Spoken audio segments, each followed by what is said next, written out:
Today on What's Unsaid, who are the bad guys anyway? Since the early days of the American West, World War II, the Cold War, the War on Terror, conflict has been presented in the movies and TV as having two sides, good guys and bad guys.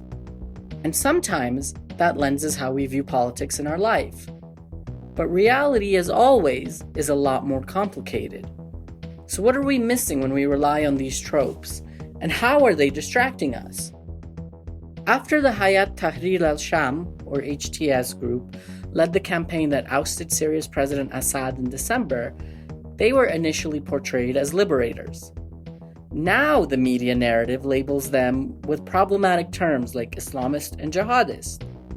I wanted to dig into this need to brand groups and people in such binary ways, often ignoring the complexity of conflict and crisis. We need to make a distinction not so much between good and bad people, rather than good and bad causes. And even some good causes have had not the best of representatives. This is What's Unsaid, a podcast by the New Humanitarian where we explore open secrets and uncomfortable conversations around the world's conflicts and disasters. My name is Ali Latifi, staff editor at the New Humanitarian. On today's episode, who are the bad guys anyway? Joining us is Idrees Ahmad. He's a director of journalism at the University of Essex in the UK and a founding editor at New Lines magazine. He's also lectured in film and cultural studies. Idrees, thanks for joining us. It's my pleasure. I wanted to address this issue because I've been thinking a lot about the way the media has been covering the HTS in Syria. Major developments in Syria. It could descend into another civil war. HTS is considered a terrorist organization by the US and the UN. Was the German Foreign Minister Annalena Baerbock blurred from the official photos of her visit to Syria? And he says the group is no longer linked to Al-Qaeda. Many Syrians, however, are skeptical. You know that there are people who say that maybe you want to behave like the Taliban. We also came across an article that you wrote titled, "Are There Really No Good Guys in Syria?" So I guess we should kind of start there. What do you think about the way that the media has been portraying the new caretaker government in Syria? So after 2014, once ISIS arose, the whole discourse about Syria changed from the earlier framing as part of the Arab Spring to a counterterrorism narrative. There's no really good guys here, so we need to make a pragmatic decision. So that's what prompted me to write the article at the time, pointing out that goodness or badness is not something that we have to peek into people's souls, that we are able to see it through their actions. And the actions told a very clear-cut story.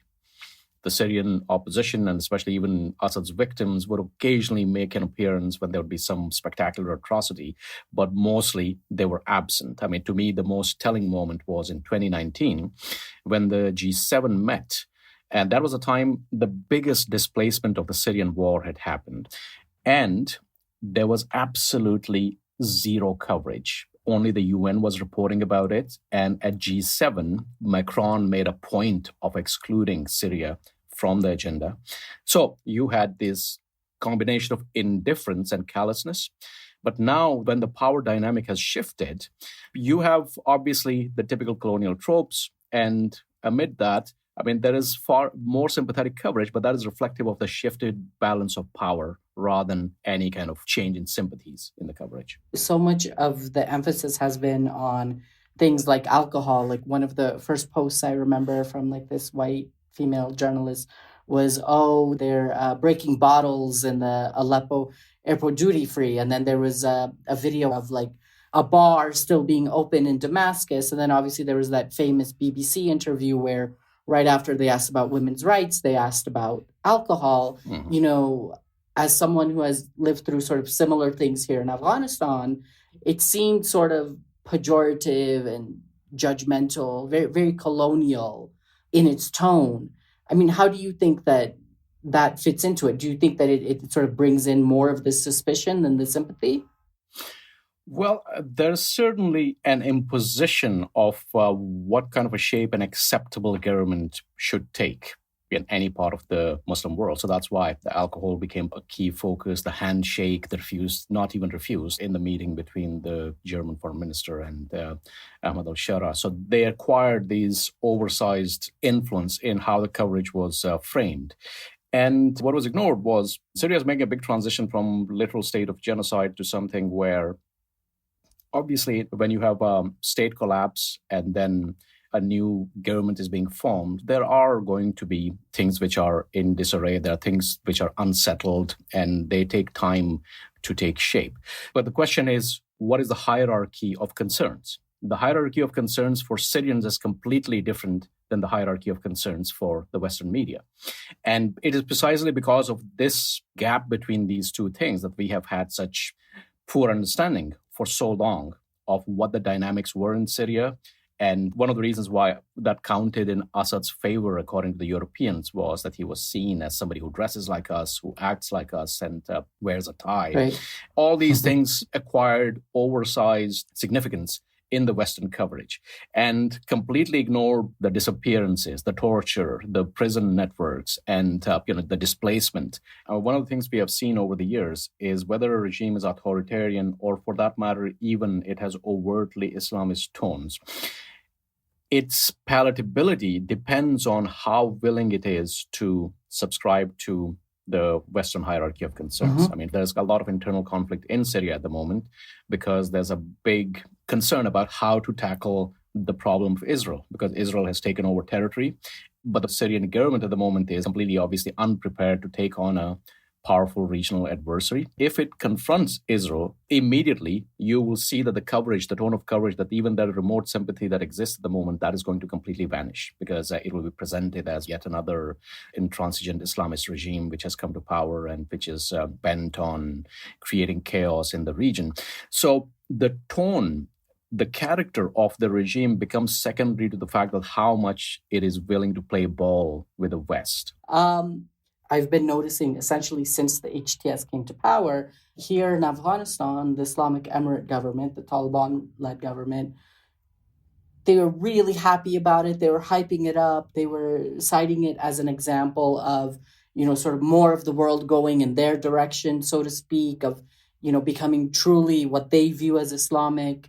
If I remember correctly, the Islamic Emirate was the first government to officially congratulate the HTS.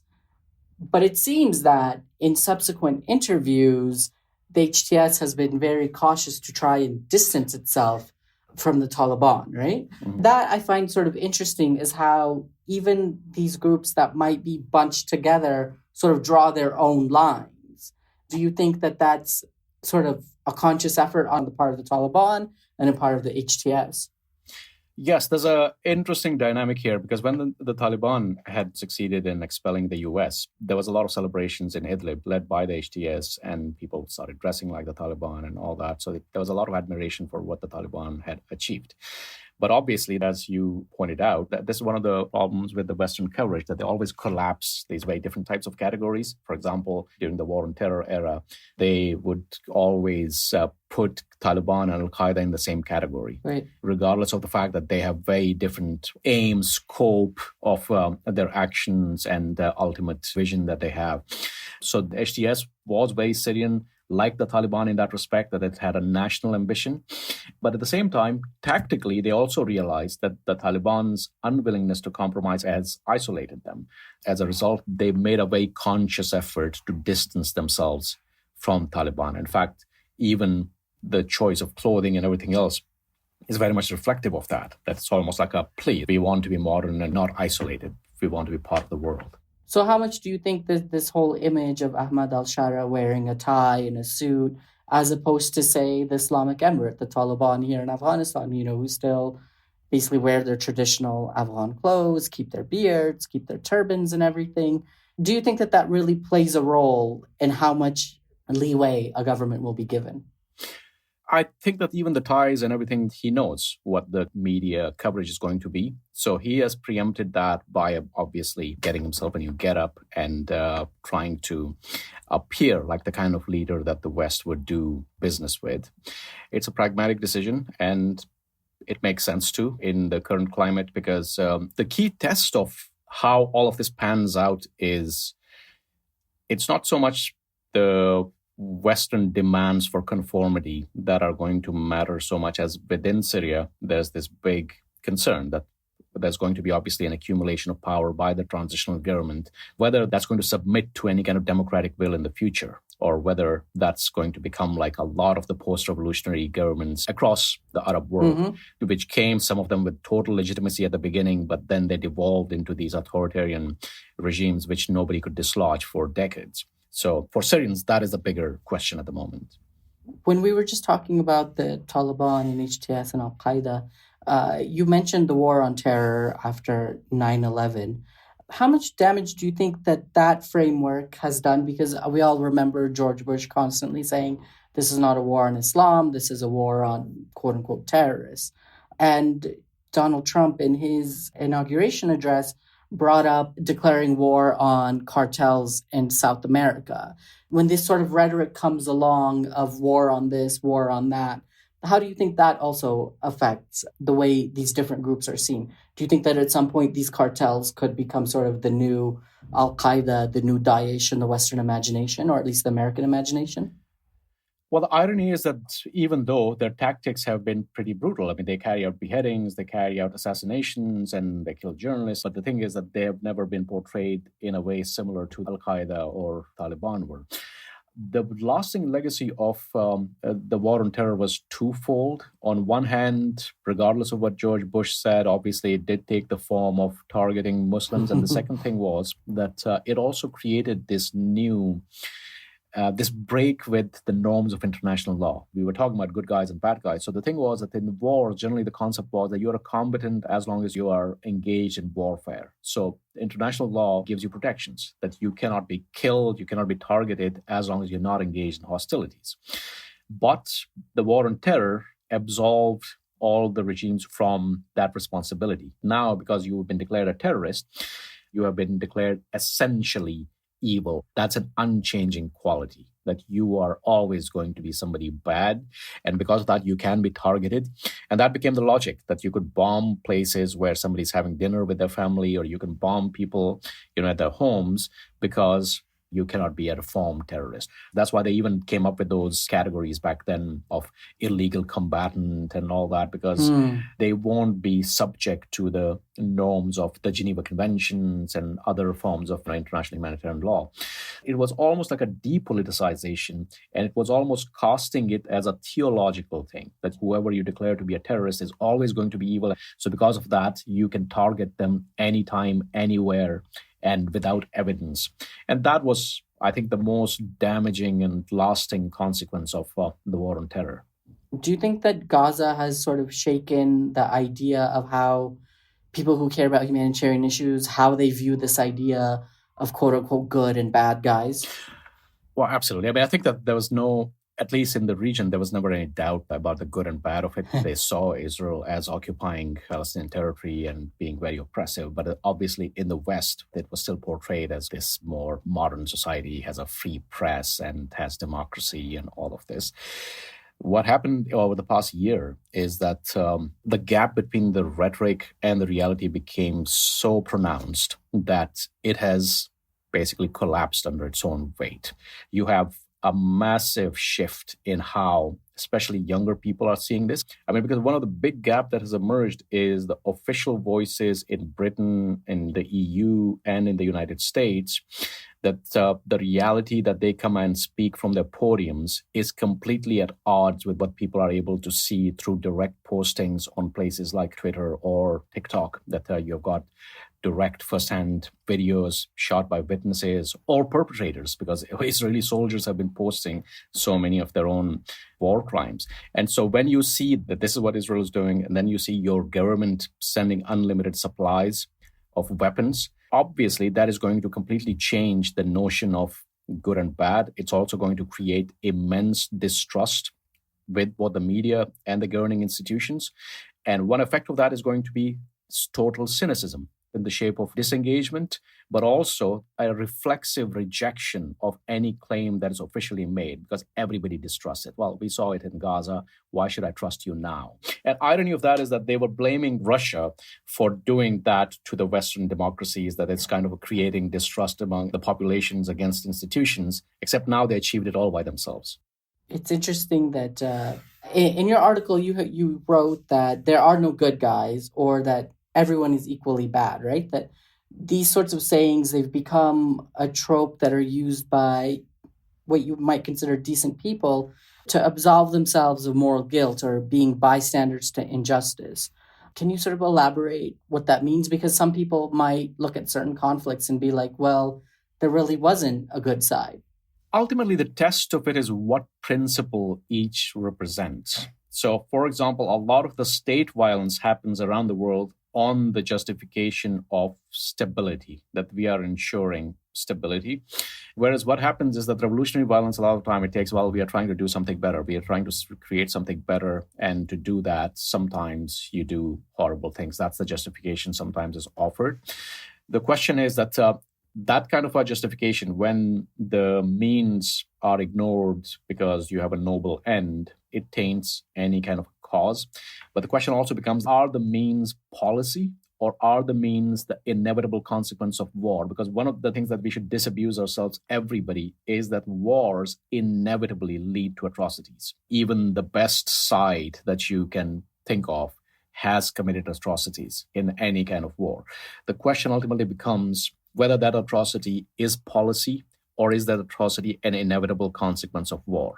In the case of Israel, the reason why we can be clear about the good and evil in this particular conflict is because we are seeing that it's policy, because you have had direct statements from officials, from military leaders, and they are being very visibly implemented. So it's a very clear pattern to it.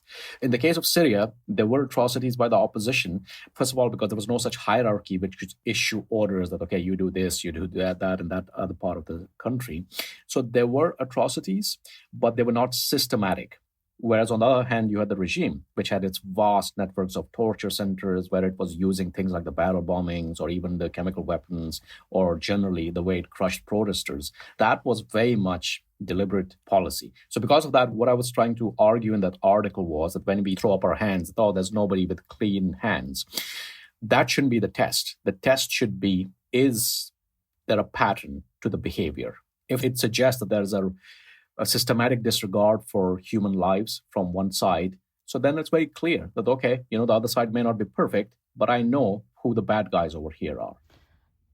Last autumn, we spoke to academic and activist Mang Zarni about the Arakan army in Myanmar and sort of the heroic framing that they and other groups in Myanmar have been getting despite their actions on the ground. I'll play a clip.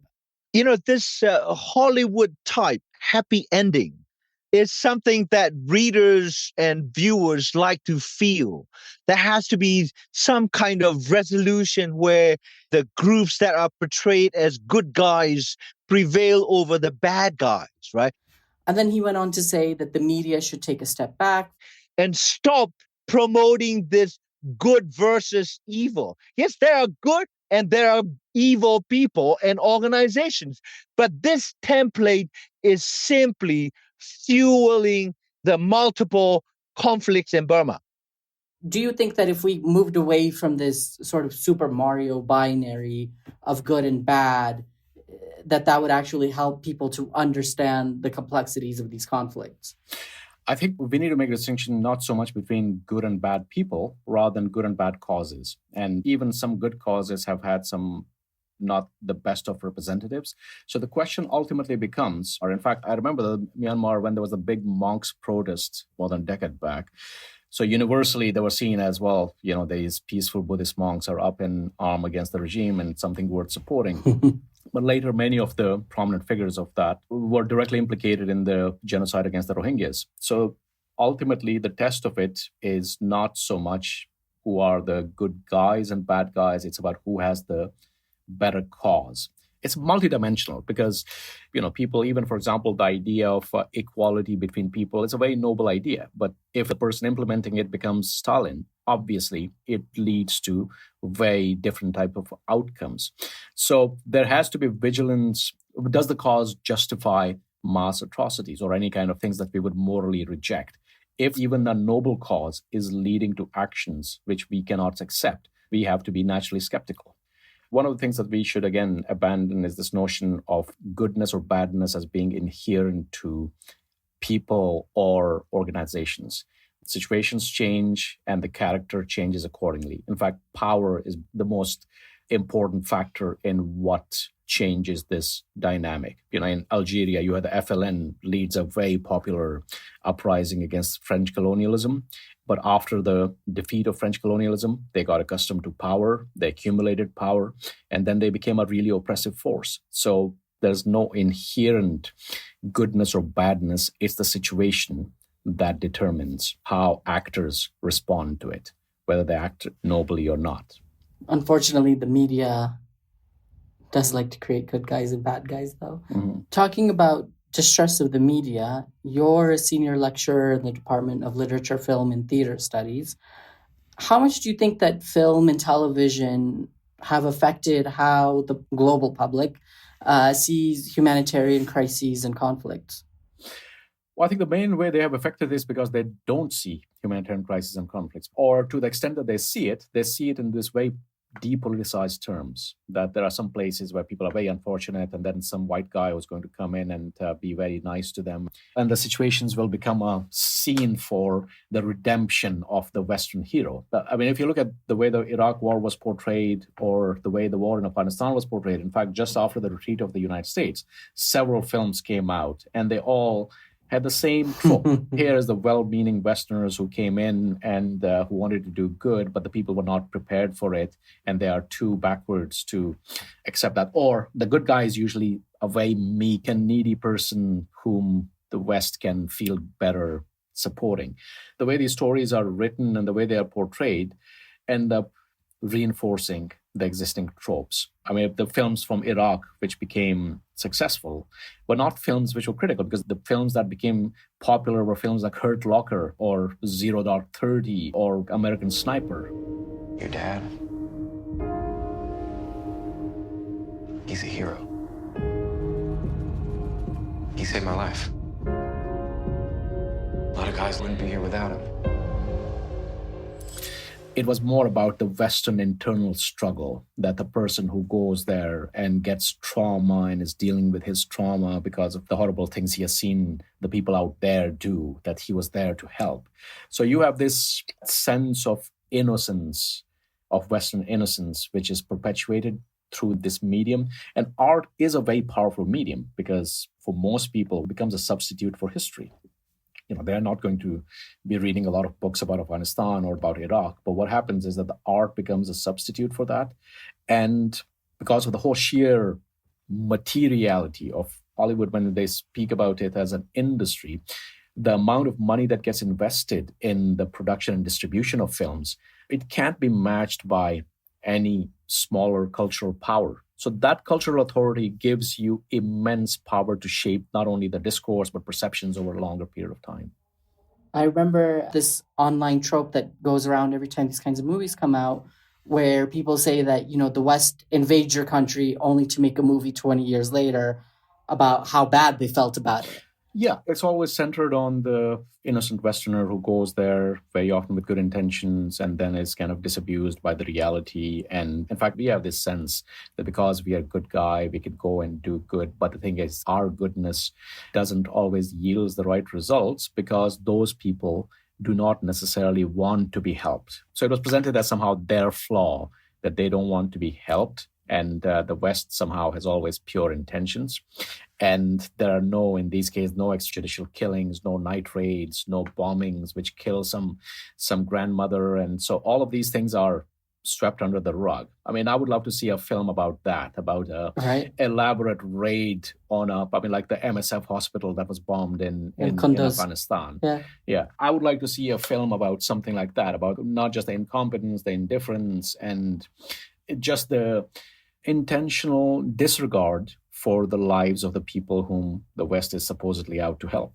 To end all of this, I wanted to ask you, how would you want people to think about the real actors in conflicts and crises around the world that goes beyond, as you said, this trope of good and evil, right and wrong, I guess?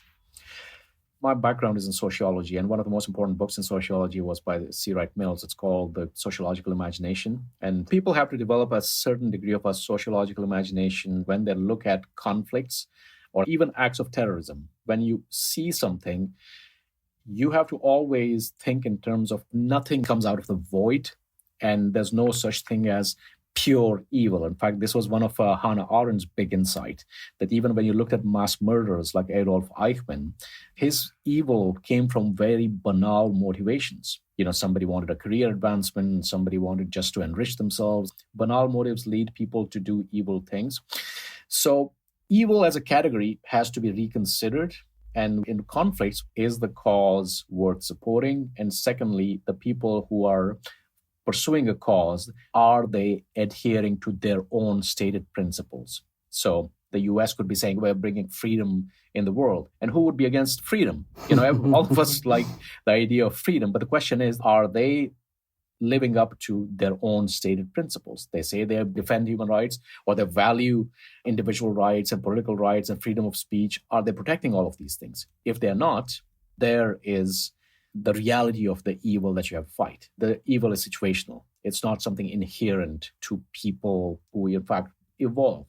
And this is the irony, that when Hollywood does its own productions about some story, there's always a character arc, that somebody goes from being mean to being kind, somebody goes from being ignorant to having some kind of an enlightenment.